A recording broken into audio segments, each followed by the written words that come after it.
Ukhozi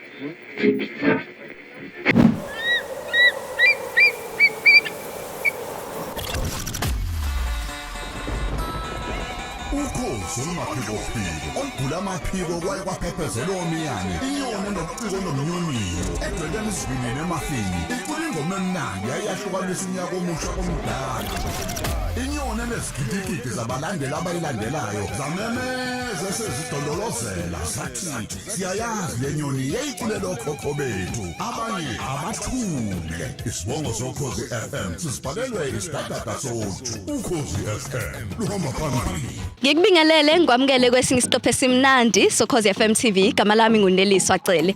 Namhlanje sise Westville Correctional Services la khona sizobona abafundi bakhona abenze kahle siyazi ukuthi izindawo eziyamajele sesiyibuke ngokwesaba kodwa ke kuhlunyeleliswa izimilo sifuna ukubona ukuthi abantu abangaphakathi khamba kanjani ezifundeni. Kungekudala sibone abafundi bamatikletsheni la esifundazweni sakaZulu Natal nabo ade benze kahle. Namhlanje ke sila eWestville kunezikole ezu4 zakuyo le region noma isifundazwe sala kwaZulu Natal esisodwa sazo siphume phambili la eNingizimu Afrika. Asike singene phakathi sibone ukuthi basiphatheleni.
In the house of light. Mine is already a penguin. They are the good. She was losing the penguin. In such a way. We try to sing a bazar. I'm going to put me up on a bazar. Muzai, we ask that pain. Muzai, a Puma, Muzai, who say, bleeding wound. Who's been called Amara, because I'm more careful. Amara, I'm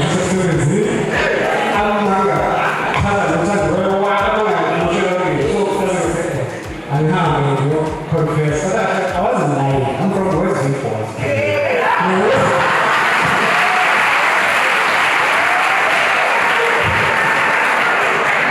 I think you know specific. I think I know the one with my things. Okay, so we are playing the rules. Do you understand if whatever the offer services, university is so diverse. Part of the region was some young by the way. So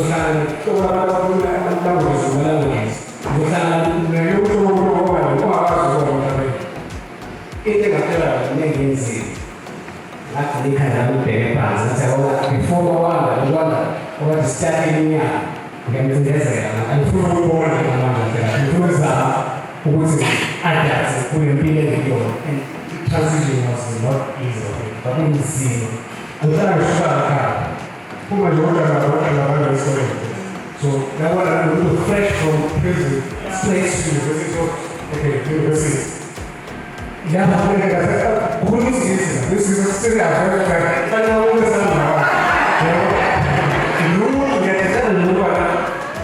I was explaining something. To strengthen it to not understand yourself. Intelligence can never be measured by English. We never fully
ukufika kwa-2010.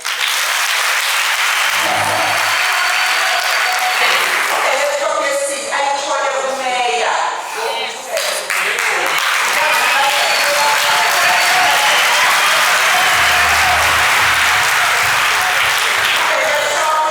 Nemali ayithola umasipala yangabalele umeya eseThopleka.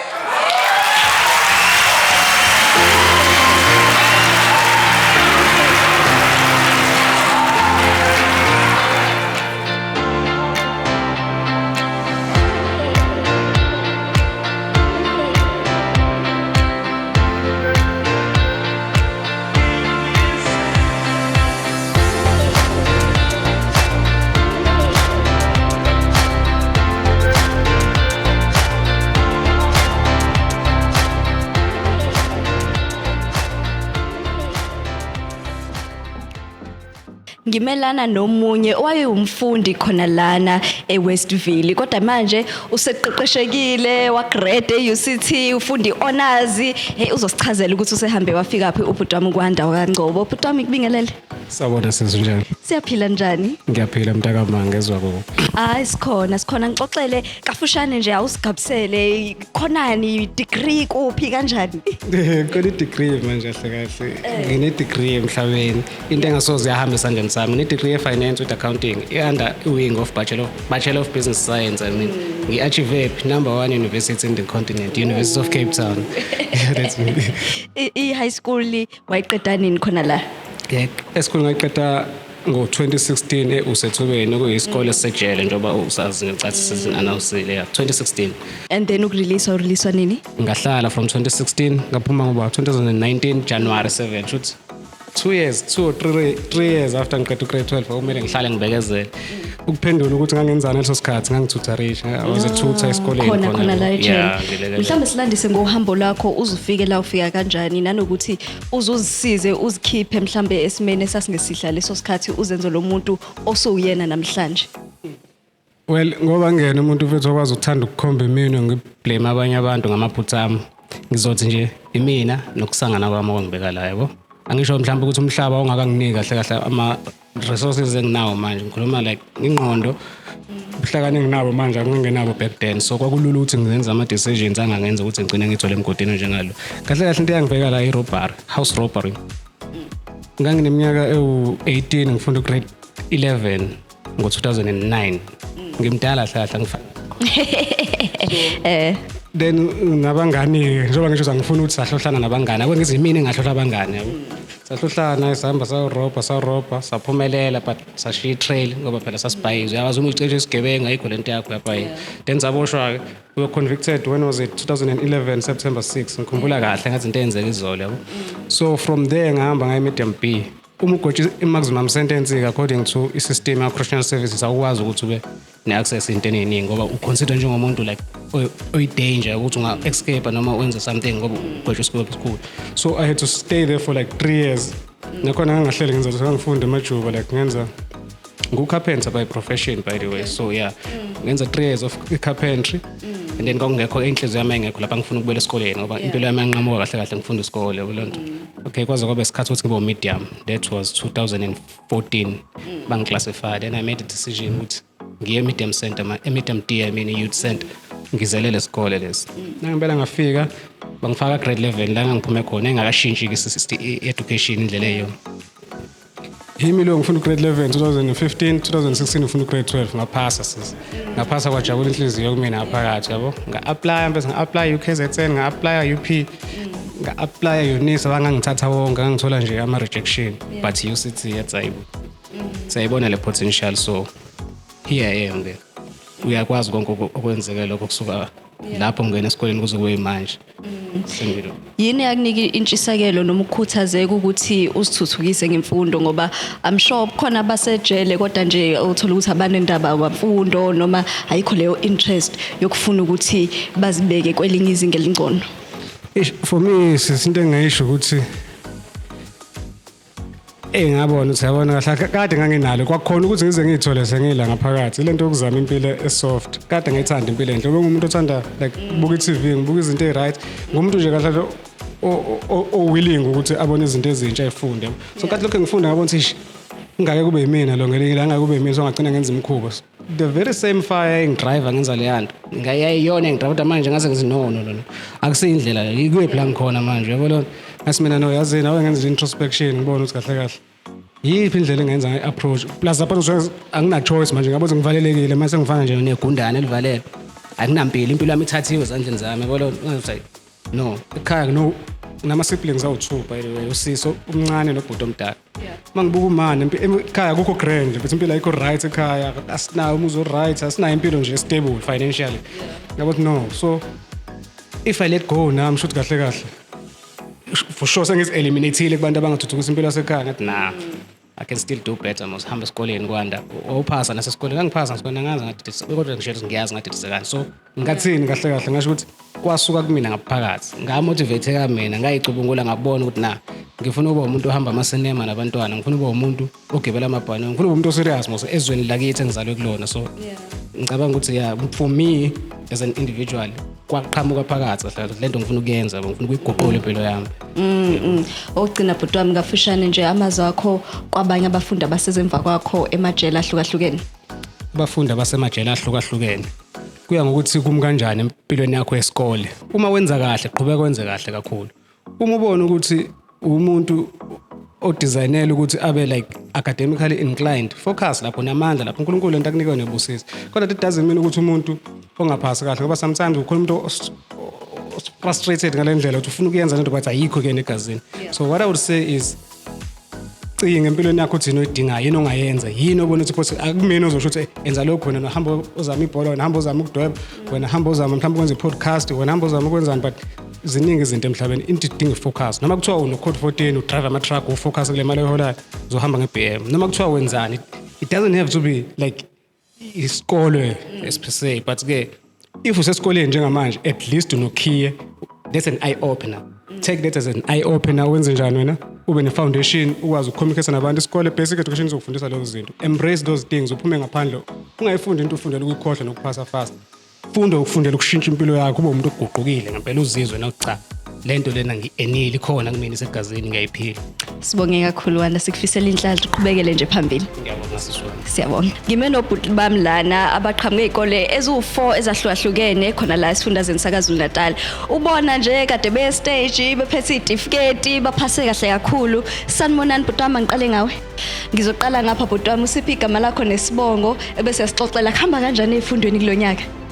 okay igama lami nguSiphelele Mgobhozi ngumfundi khona la usethubeni youth school ya akona ifundo zami 2024 angeke ngiqamba manga ihambe ngalendlela ebengifisa ukuthi ihambe ngazo njengoba nawe uyibona nemkomelo esiyitholile ihambe ngamandla effort esiyifakile phezulu umsebenzi wethu wesikole ngizoza kuwena bhuti wami usiphi igama nesibongo mhlawumbe ungixoxela ukuthi bekukhona yini into obungacabanga ukuthi bengingase ngifike lana iziphi inselelo ngesikhathi kade ufunda ekade zikhona hayi ngiyabonga ngethuba sisiwami igama lami umfana khona ngakwakhoza ekufundeni kwami bengingacabanga ukuthi ngaze namhlanje ngibelana kodwa nakho ke kwenzekile ngeeffort esifakile nothisha besiphusha kodwa nje ilokho namazwi akunawo ukukhuluma ukuchaza kodwa nje ngijabule kakhulu namhlanje ngemphumela engitholile sibonga kakhulu ngizongboleka nje lombhobho kodwa igama nesibongo njengoba usutholile ifundo noma zothini kuthi ayithi sicoco but igama liyangibalekela njengamanje lizongibuyela zamatikuletsheni ukuthi ufisa ukuhamba ufike ephi khona izifundo ufisa ukuqhubekela kuzona uma uqeda lezi igama Siphamandla Mthembu Sibongo isifiso sami ukuthi ngiqhubekele phambili nokufunda ngingagcini because ifunda ayigulele umuntu ufunda azafa nami ngifuna ukuthi ngobthini mhlawumbe ngize ngicine ngifika ku-PhD kanje yiphi field interested kuyona ilo yabona mina nawe Suzwane fana kafundi lo bhuti wami igama nesibongo ngize kuwena nawe usixoxele nje ngohambo lwakho lwemfundo la ejele igama lami ngomzamo ngema bangazi kancane bangibiza ngoThami ngaqala ngithi ngibonge noSiphelela yena lo mlana uMgobhozi ngoba wena ade ngimotivate encourage mina bengayitshela ngaze ngifike kule ndawo ngikuyona bengathemba ukuthi ngaze ngithola distinction mina cause eminyanga ade ngifunda pressure biningi kakhulu ne peer pressure ade ngibambile so bengayitshela umuntu mhlambe okwazi ukusebenza ngale ndlela engisebenze ngayo namhlanje ngithola ama-award engiwatholile. Ngibonge nabazali ekhaya ukuthi bakwazi ukungicourage nabo motivate bangalahli ithemba ngokuthi umfana wabo ugangile wenza izinto ezibhedayo kodwa bakwazi ukubeka ithemba ukuthi usangakwazi ukushintsha noma sekule ndawo njengoba nangampela kwenzekile. Sibhalisile futhi eUNISA isithathile uUNISA siyabonga futhi nalapho futhi uDCS. Siyanibongela ngimfisela inhlanhla niqhubele phambili. Kunamaklasi okudansa la ekhaya? Nginibonile phela.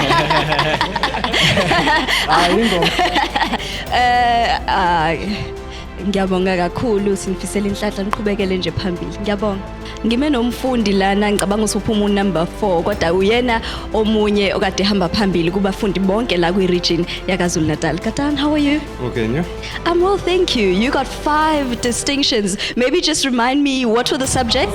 So my 5 distinctions were English home language, life orientation, tourism, and geography and history. Those I'm assuming are your fields of interest. I would say so because that would be the general field, which will take you into law and such fields like that. Oh, you have an interest in law as well? Most definitely. It's quite intriguing, you know, there's a lot of people who are interested in law enforcement. I'd like to find out from you, did you expect to get all these distinctions? How are you feeling? I don't know. I feel okay. To me, I think university is where the real distinctions mattered. For matric, for me, it's just I just got them. But they will help me to get into top universities, which is my hope, like UKZN or maybe even Cape Town or Stellenbosch. Who knows? We'll see what happens. I'm sure you will. Were there any challenges leading up to this point with the studies? The only challenges I would say come with being in a prison. You know, there's the normal challenges that you would expect.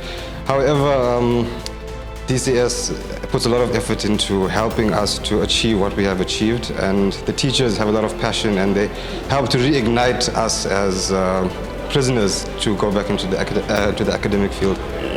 And then to the students who are coming behind you, finally, do you have any words of encouragement? All I would say is they need to focus, keep away from the distractions that come with the prison, and just listen to the teachers and they'll do well. Thank you so much, Katan. All the best. Ngime noma Mandisa Miyeza indodana yakhe namhlanje ngicabanga ukuthi solo distinction abathathu yaphuma number 8 esifundazeni saKwaZulu Natal okuyimphumela emihle kakhulu. Ma ngikubingelele ngwamkele. Yebo njani? Siyaphila uzizwe unjani nje nangu nodana eqoqa indondo ebuya no distinction abangaka kumatikuletsheni? Nawa ngiyajabula kakhulu lokho kungibuyisa ithemba shem ngiyabona ukuthi kusho ukuthi usebenza kanzima. Ya, ngiyajabulisa. Mhlambe silandise ngohambo lakho ezumzali ngoba I'm sure kuye kube khona lokho maye sabosha ukuthi inkosi yami ebese mawusubona imizamo ekanjena njengobusha ithemba libuye ubone ukuthi inqubekela phambili khona. Angifuna uqamba amanga shem kube nzima kakhulu kukhona la sibuya khona thina ngalento. Kodwa nje into engikhululile nengisizile nje kakhulu ngiyambonga nje uNkulunkulu ngoba ngalesikhathi sengibona ukuthi yena usemukelile usebe right nami njengomzali kungidinga ukuthi ngimukele futhi ngimsupport since ngomntana because akukho la umlahla khona umntwana kuyadinga ukuthi ube umzali ngaso sonke isikhathi kunzima kunjalo yes ngangiphatheke kambi at the same time futhi ngina that anger yabona ukuthi azayithole sela yini inkinga ikuphi ushodaphi yabo kodwa ngokuhamba kwesikhathi ngibona ukuthi kuyadinga ukuthi ngimsupport and uyangidinga. Ngicabanga ukuthi ikona okwenza ukuthi akhona ukuphumelela because every time ngimvakashela bengimtshela ukubaleka kwemfundo ukuthi even noma ngathi uyaphuma kusasa uma engazange azame alwesela ngaphakathi ngeke umsize ukuphuma. Mhlambe kwabanye abazali nje nabo abangazi ukuthi bengasupporta ngandlelani iziphi izinto ongabakhuthaza ngazo ngoba mhlambe khona lokho kwesaba noma izimo thizeni ezibavimba ukuthi bavakashe leyo nkuthazo nje khona. Ngeke ngiqamba amanga ngizothi nje ukukhuleka wesisi kudlala enkulu indima empilweni yomuntu khona izimo ngeke ukwazi ukuyiphathela wena umuntu angifuni uqamanga nami nje nakuba senginesibindi ukuthi ngiyakwazi ngiyamanje ngiyakhuluma ngiqiniswa uNkulunkulu because ufila as if umhlaba ukufulathele and abantu bayahleka futhi bayakhuluma so into engayitshela abazali ungamnaki umunye umuntu ungamnaki khuluma nje noNkulunkulu wakho uyena kuphela vele une access empilweni yakho. So ngivele nga-ignore abantu, sisinga-ignore iy'nkulumo na-situation eyenzekile, ngafocus kwi future cause angeke ngisabuyisele emuva isimo. So nabo nje ngizothi kubazali beqhubeka kakhulu bekhuleka, especially laba abasenamanxeba asableeda, cause ukuze ukwazi ukufocus afanele inxeba lelo nalo listopisha ukubleed. Ngeke lizevaleke vele since bisila, but mangayeke ukubleeda ingalesikhathi uzokwazi ukufocus, umsupporte every time umvakashelile, umnika amazwi azomakha, abone ukuthi usamthanda, usamdinga. Support kuphela sesabayifunayo ukuthi nje sibakhulekele nesupport ukuthi njoba bela njalo hleze icabanga ukuthi ekhaba ngidinga. Cha mina umama ngigamphoxa kodwa cha, ukuze ngikwazi ukucover lokho angibuye ngenze lento ayifisayo. Izifiso zakho ngenqubela phambili yandodana nani nje njengomndeni ufisa ukuhamba noma ufisa ukuhamba ukubona ehamba ifikaphi? Ngiyafisa ukuthi aqhubeke nokufunda, bake basithinta ke cause abavumelekile ukuthi bebe namafoni la ngaphakathi, sithi into eyiba amathisha wabo babhalisa inamba zethu ukuba applyisa. Fortunately ke bamthathile mina wami Unesa, uzoqhubeka nokufunda. Lento ayefisile ukuba yilawyer namanje bamthathe kuyona and uthi uzoqhubeka enze law. So ngiyafisa ukumbona eqhubeka ukuzathi noma ephuma ngelanga yophuma ngalo uNkulunkulu ayomhawukela ngaye emnike enye chance abe wutho sisi njengoba ngangifisile. Siyakufisela nathi masiyabonga kakhulu ukuthi ukhulume nathi namhlanje, qhubeke nje nenze umsebenzi omuhle. Siyabonga. Ngiyabonga kakhulu Bandla, ngiyabonga nami. Ngime noma Mgwamande ofundisa khona la eSethubeni, okuyisikole esibashaya amakhanda kulezi izikole ezine ekade zikhona namhlanje. Ngikubingelele ngikwamukele ku Cause FM TV. Ngiyabingelela kakhulu ngumama Mgwamanda from uSethubeni eWestville Correctional Center. Mama Mgwamanda, mhlambe nje masingathatha amagxathu sithi ukubuyele emumva ukuze ukwazi ukuba uthisha khona la eWestville. Umuntu wenza kanjani? Uqala ufundele ukuba uthisha noma uqale ube yiphoyisa, khamba kanjani? Mawuqashwa la ejele ukuze ube uthisha you have to be qualified. Fanele ube qualified teacher with an experience. Bonke othisha balana nje ba qualified and bane experience in teaching. So abaqashi noma bani ngesinye isikhathi kuze kwenziwe head hunting kubonakala amagalelo wakho onawo ezikoleni ezisemnyango ukuze ukwazi ukuqasheka lawa correctional services. Bonke othisha balade are qualified, they have degrees and on top of that and experience in teaching. Iziphi izifundo ozifundisayo khona la eSethubeni? Mina ngifundisa English, i-first additional language. Mhlambe yini le enenza eSethubeni inibeke eqhulwini, inibeke phambili kwezinye izikole? uSethubeni uyisikole kwa Department of Correctional Services ekuyisona esihamba phambili nationally. Isona esibaqoqoda amakhanda. Kulonyaka besicelebrate iminyaka ewu9 sithola 100% consecutively iminyaka ilandelana. Kuphasa bonke abafundi, kuphasa abafundi ngo bachelors only and bathole nabo no distinctions. Lesi sikole nje into esiyenzayo ukuthi bonke othisha bakhona they are committed, bayimisela and sinanama extra classes siba nawo without any overtime pay. Esiba nawo after schools esiphumo 6, isikole esiphumo 3 to 6 so esibafundisa nje ngenxa yothando nokuyinikela kothisha. Then on Saturdays and Sundays futhi siyabafundisa ukuze sikwazi ukubalungiselela ukubhala kwabo ivivinyo zokuphela konyaka. Khona inselelo enibhekana nazo njengothisha, mhlambe uthola ukuthi uthisha ufundisa ngaphandle nje esikoleni abengeke abhekane nazo? Zikhona ngoba sikwe enye i-environment lana phela phakathi ngeke sikushintshe ukuthi kusejele yize sihlumelelise izimilo nangakho ukufundisa abafana. Kodwa kunezigameko ezenzakalayo ezenzekala phakathi emajele ezenza ukuthi ngesinye isikhathi uthola ukuthi sekunalabo ama gangsterism inombolo, uthola ukuthi sebeyalimazana basafika esikoleni ngesikhathi, or abanye uthola ukuthi sebeyagwetshwa ukuthi sebenecala lokulimazana ngaphakathi. Uthola ukuthi mhlambe sekuyaseshwa kuphazamise nokufunda. Other than that nje isikole sirana kahle smoothly. ngibone kakhulu ukuthi abafundi ave benijabulela bayanithanda njalo uma kuukuthi kusukuma uthisha othile bashaya izandla ubudlelwane nabafundi kuhamba kanjani uzobheka ukuthi bebeshaya kakhulu izandla makothisha so uthisha siyazi ukuthi ba-offendile emphakathini thina sibanike enye chance through education so siyaba supporta ngayo yonke indlela sibaluleke nangengqondo ukuthi uma usuphuma usuya ngaphandle emphakathini uphuma ufundile kuzokwenza lokho ukuthi ungabe usabukeka ube nalesi stigma uhambe unaso emphakathini so imfundo njoba sikunika yona thina manje si-actor irole yokuba umzali uthisha spiritual care worker social uthisha uyikona konke all at once uma umfundi wethu ene problem even kuma cells uyayafika tshela uthisha kuqala kuba uthisha wenza i-referral so sinaleyo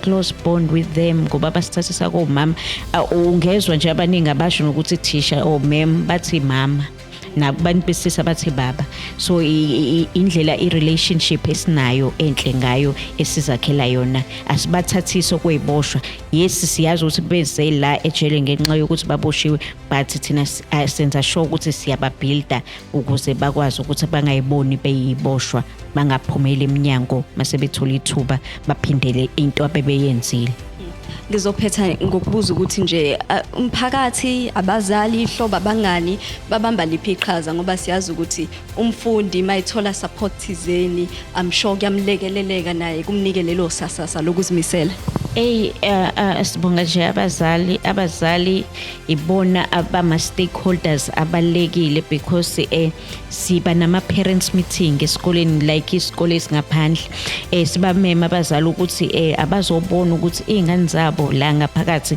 ziyashintsha ziphokophele ukufunda so abazali bona futhi uthola ukuthi omunye akakabe be focused kahle kube umzali okwazi ukukhuluma naye ukuthi you have been given another chance and isikole sethu igama laso usethubeni sihlale sigcizelele even nakubona ukuthi usunikele elinye ithuba lokuthi uyiprove ukuthi you can do better than before ayibona ke abazali abasinikeza kakhulu isupport even namanye ama stakeholders amanye ama department namanye ama stakeholders angaphakatha internal ama social workers psychologists ama correctional officers ama security personnel ave besinika isupport ngoba ibona abasikhothela bona babalethe esikoleni nabo badlala indima enhle ukuthi abafundi bafike ngesikhathi bafunde babayale njengabazali Siyabonga kakhulu manje isikhathi sakho sibonge nomsebenzi enwenzayo uyancomeka kakhulu siyabonga niqhubekele nje phambili siyabonga kakhulu nathi Ngibe nothisha uRadebe ofundisa esicebongolwazi le eEscort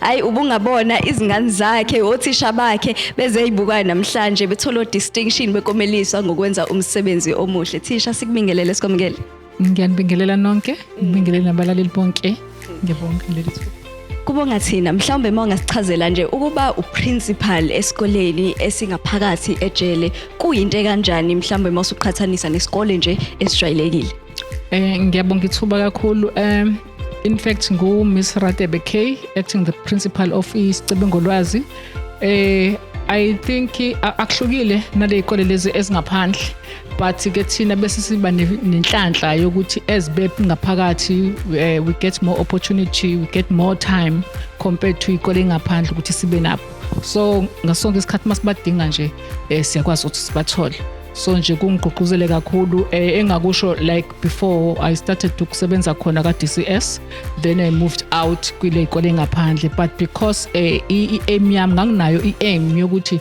nami ngibe ipart yokurehabilitate ama inmates ukuze bathi bephuma ngaphandle baphume bebantu abashintshile be right so that's why I came back to DCS ukuthi ngizosebenza nabantwana siba rehabilitate ukuze baphume bamukelekile ngaphandle Manibuka abantwana mabeqeda isikole uhambo lwabo nini babone behamba bebe ngabantu emphakathini kuhamba kanjani isikole sidlala iphindima ezimpilweni zabo isikole contributed a lot kungeve kwisikole kuphela because angithi nje uDCS because the Department of Correctional Services it's education it's one of their vision and if I can go back school started in 2022 where we had our first matriculants, 2023 and 2024. This is the 4th year.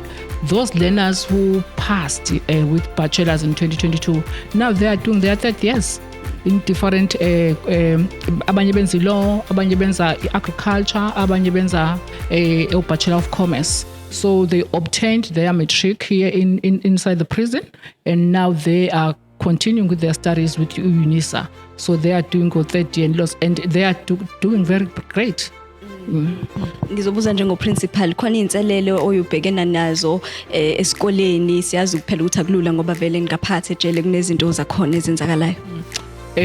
Ama challenges will always be there, but into enhle kwi department yethu we do get support at all management levels. So wonke ama levels they do give us support. Ama challenge will always be there, but we do get support. Ngizoqala nje from our regional office, we do get support ku management area yethu, siyithola support even inside the correctional center, our HCC management, all the staff, security officials, even there are stakeholders even within, like ama social workers. If umfundi in a problem, we refer them to social workers, so they are playing a very big role.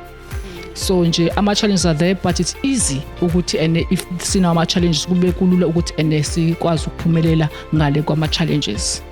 Mhlamba amazwi akho enkuthazo kubafundi ba matric 2025 nakubazali nje nehlobo esemakhaya kubanikeza ithemba ngoba siyabona ukuthi bayazimisela nemphumela iyaveza ukuthi umsebenzi bayawenza. Engakusho nje ukuthi those who are still inside, those who are doing grade 12 in 2025 under DCS, they need to know ukuthi kahle ikusasa labo still sazoqhakaza, as long as they are going to make sure ukuthi bayasebenzisana nothisha ngaphakathi, bayasebenzisana nabaphathi bamajele ngoba phela i-environment abakuyo, we won't lie, ayifani ne-environment engaphandle. So kunezinto ekufanele bazenze to comply with ama policies aka DCS, but what I can say, they are indlela abasebenza ngayo abafundi bethu ba DCS sesibabonile already, because thina ka DCS asivali. Schools opened I think on the 13th, thina sivule on the 7th of February, and indlela bayicommit ngayo it shows ukuthi they want to make it different. Okay, so nje ilokho. Sibonge kakhulu thisha, sinifisela inhlanhla niqhubeke nje nenze umsebenzi oncomekayo. Siyabonga kakhulu kuKhozi, niqhubeke nje nani, niqhubeke njalo sabalale umhlaba wonke. Thank you. Siyabonga. Well, umuntu akaqala bonge kakhulu egameni lomnyango esifundazweni sakithi kwaZulu Natal. Siyabonga kakhulu. Namhlanje sihlangene la ukuzobonga nokuzobungaza othisha bethu kulezi izikole ezine sinazo uSethubeni, SikeThekwini, qala kabosha eMpangeni, isiCebongolwazi eSikhodi ekuseni singase Newcastle. Zozine lezi zikole lezi ziphase kahle kakhulu ngokuthi bonke abafundi abahlalele ukubhala kwabo ngo2024 baphase bonke. Okunye eSethubeni baphase kahle kakhulu ngoba bonke abafana ababhalile abawu25 abagcina ngokuphasa nje, kodwa bathole imphumela emihle ukuthi bakwazi ukuthi bangene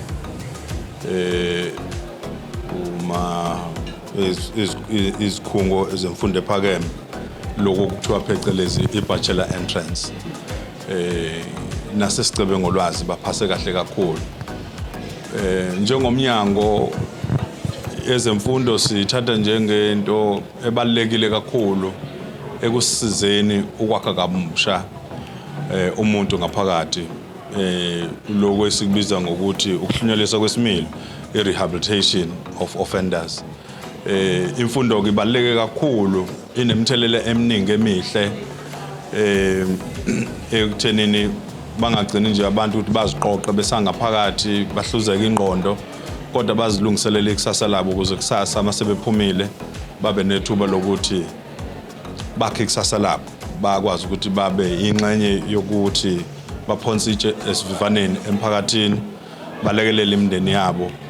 Eningi la imindeni isuke kuyimindeni ehluphekayo nengenabani. So ke lokuhlanganyela nokusebenzisana nomnyango wezemfundo nomnyango obizwa nge-Community Safety and Liaison ngaphansi kwe-office likaNdunankulu la KwaZulu Natal, kuyasilekelela kakhulu kusinikeza amandla ikakhulukazi kulesi sikhathi la sibonile ukuthi kunencindezi ukuthi imali zinqabile noma ziphansi ngenxa yesimo somnotho kodwa ngokusebenza ngokubambisana nokwesekwa ikakhulukazi umnyango wezemfundo sikwazile ukuthi sibe nabo othisha sibe nako ukwesekwa kothisha ngayo yonke ama resources noma support singayithola ingakho kwesithola imiphumela le esithi mihle ngalo sizathu ke umnyango uyaziqhenya kakhulukazi kulesifunda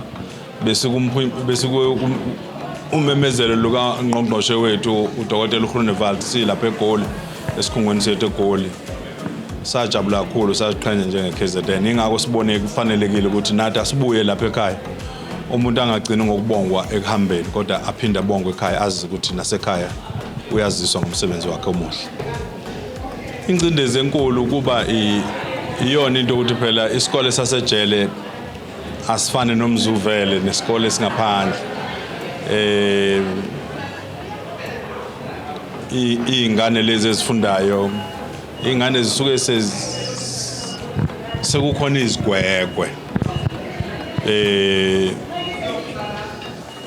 abanye babo benza amacala engingafuni ukukhuluma ngawo namhlanje ngoba bekuzaba ngathi ngona umcimbi wami omuhle kodwa mangilungiselela amagama abo ngibona ukuthi nje benzeni kunzima so kukodwa lokho kuyingcindezi kuthina ngoba kusho ukuthi kufanele iqala unokhe isense kulowo muntu loyo osuke egwegwe kakhulu ekuphileni azabela ngaphakathi njengoba uzwile abazali basuke sebehlulile kakhulu emphakathini so i-challenge yokuqala leso engithi sinayo njengomnyango kube i-challenge yokuthi mangathi isikole sethu asifani nesikole isibonelo nje asinawo wonke ama-department like ngaphandle khona ukuthi kuthiwa ama-HOD subject expense so on so ingakho sithembe kakhulu kusizo esisilidinge kwi-Department of Basic Education ukuthi siboleke othisha noma kube khona othisha abafika kwesikhashana ongebona abaqashwe la e-correctional services kodwa kule nyaka kakhulukazi unyaka odlule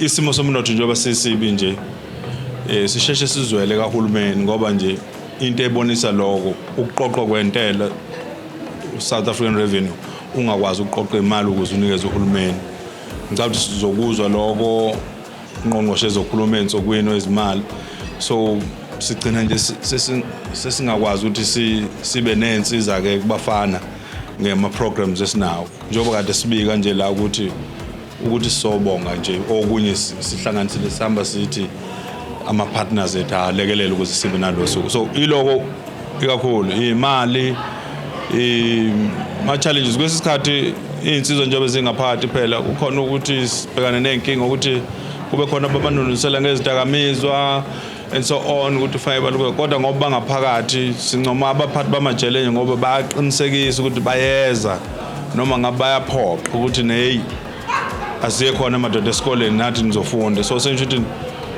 yebo bakhona ngaphakathi omunye ngathi se-captured audience ngoba basejele kodwa kwesikhathi ney'ngqinamba zangaphakathi ejele ngoba khona laba abaphazamisayo kwesisikhathi ngisho ukuthi umntwana uma ngabe eseke esikoleni umuntu osuke emnikeza ama-drugs noma esemdayisela ama-drugs and so on uthola kwesikhathi kubanjwa lezo zinto lezo so kufanele kuhlungwe basuswe kulezo baprune kulezo zinto bayekiswe lezo zinto ukuthi yekani lento bafana njalo ngikhuluma nabo ukuthi lithatheni ngezandla zombili ithuba elinikezwe zona ngoba masibheka la niphuma khona omunye umuntu angathi asibayeke esike sikufise kungukuthi baqhubeke baye phambili njengoba defikile ukwanda okuhle lo mfana kaNgcobo la obuye UCT baye phambili baqhubeke benza imisebenzi emihle kwakhona abafana sebeqashiwe banama masters baqashwe kahle baqhubeka impilo zabo zishintshile impilo zemndeni yabo zishintshile nathi njengezikhungo sokuhluniswa kwezimilo sifisa ukuthi expand i-education ukuthi ngamanye amazwi kungaba ama-numbers amancane siyayazi inselelo yokuthi asisona isikole esifana nesikole esingaphandle kodwa labo abangaphakathi sifisa ukuthi njengengxenye yokuba lungisa isizimilo nokulwa nobugebengu lokuthi phecelezi breaking the cycle of crime yokuthi lo mfana lo bekhuluma usecisha akunikeza ithemba lokuthi angeke safuna ukubuyela emuva endleleni yobugebengu ngendlela ayibophezele ngayo ivision anayo ngempilo yakhe nezinto azithestile ukuthi abese campusini efana nase UCT ulangazelela ukuya phambili so sifisa ukuthi ke kube khona lokho kulangazelela kubafana baye phambili babuye bazoba isibonelo la I used to say maybe 10 years ago ukubona ukuthi ngifuna ukuthi senoCEO seningama amakhulu nibuye ukuthi nathola usizo kule sikole nibuye nizo investor kwabanye abafana isikole esikhulu esiye phambili kungabe khona umuntu okuthi uphuma ejele engafundile khona amathuba ukuze impilo zabo ziguquke sikwenza lokho ke si mindful thina ukuthi i-commandate yethu ileyo ukuthi siphephisa abantu base South Africa ubugebengu base South Africa bukhulu ukonakala kwemndeni ngaphandle kukhulu okulidela kwecrime ukuhlupheka kwabantu bakithi kukhulu ukungabibikho kwemisebenzi okukhulu uma ukuthi umuntu use-empowered usenaso skill sike sibe nalo ithemba lokuthi zonke lezo ngqinamba ekhona emphakathini zizokwazi ukuthi zisombululeke abantu bakwazi ukuphila impilo ngaphandle kobugebengu ngiqala ukuthi ngibalule ikakhulukazi abazali esibonile ukuthi masihlela lo mcimbi ngeke kube umcimbi ophelela ngaphandle kwabo abazali badlala indima ebalekile kakhulu ngokwazi ukuthi ingane zabo njengoba ekhuluma omunye umzali la ngaphakathi ukuthi babonise uthando ingane zingabibikho baqhubeke noma ngabe bethukwa ngeingane zabo kwesisikhathi they enjoy that so nala ngaphakathi ke bahlanganyela nathi beze siba nensuku la siba nama usuku labazali Parents Day ukhulunywe nabo makukhona inkinga njalo uzosibika ukuthi uma kukhona umuntu ofuna ukuphuma endleleni siyakwazi ukuthi sibike so ke sihlaba ikhwelo nje kuwo wonke umzali obekhona la nongekho la ukuthi mazisekele izingane ileyo partnership esike sicabanga ukuthi i-school governing bodies ngaphandle ne-involvement of parents ey'koleni zangaphandle isuke izama ukuthi le tripartite alliance othisha isikole umzali nomfundi iba khona nathi ke sithembele kubazali kakhulukazi nabangani kuyeke ukuthi umuntu esela ejele because siyabhekana nalo ngcindezi ukuthi kube khona abantu abafuna ukuthi baqhubeke bashushumbise izidakamizwa baletha ama-cellphone baletha izinto ezingavumelekile ezikhungweni zethu sifisa ukuthi abantu bangeke babone ukuthi uma singasihlanganyele sakha abafana njengomfana kwandokuhle abafana naye and more singakwazi ukuthi sakhe isizwe sifake itshe sivivaneni lokuthi silungise isimilo zabantu abangaphakathi emajele Bekusuku olumnandi kakhulu lana eWestville Correctional Center sibonile abafundi abaqhamuka ekoleni ezu4 ezahlukahlukene la KwaZulu-Natal sibahalalisele baphume phambili la eNingizimu Afrika ngemkomelo yabo ngefundo zabo bethela distinctions benza kahle kakhulu I'm sure masibona izinto ezikanjena kulethi ithembe eNingizimu Afrika kulethi ithembe emphakathini isemakhaya abazali bayabona ukuthi no ngoba umntanami esejele uyazama ukwenza impilo yakhe ibe ngcono siyathemba izinto ezikanjena soqhubeka sibone eNingizimu Afrika siqhubeke sikhule njengomphakathi singabantu futhi asiphinde na kanjani sihlangane kwesinye isiqephu soKhozi FM TV